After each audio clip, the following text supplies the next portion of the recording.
એમ છો સુરેન્દ્રનગર આજે આપણે લઈને આવ્યા છીએ બ્લૂટૂથ વાળા બડ્સ A3 કંપનીના બ્લૂટૂથ બડ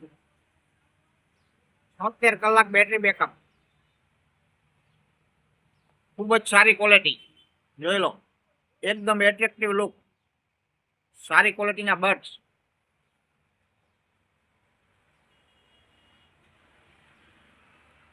ખૂબ જ સારો લુક છે અને ખૂબ જ સારી ક્વોલિટી ભેગો ટાઈપ સી કેબલ પણ આવશે ગામમાં 700-800 રૂપિયાનો ભાવ ચાલે છે એ વસ્તુ આપણે A3 કંપનીમાં આપી છે ચાલુમાં નહીં A3 કંપનીના આપણા ફોલોઅર્સ માટે ફક્ત ને ફક્ત 400 રૂપિયા ખાલી 400 રૂપિયામાં 400 રૂપિયામાં એટલું જ નહીં સાથે 3 મહિનાની વોરંટી બંધ થઈ જાય તો પીસ ટુ પીસ બદલી આપવામાં આવશે 3 મહિનાની વોરંટી સાથે ફક્ત રૂપિયા 400માં બ્લૂટૂથ વાળા બડ્સ આવીને આવી ઓફર માટે આ પેજ ફોલો કરી લેજો।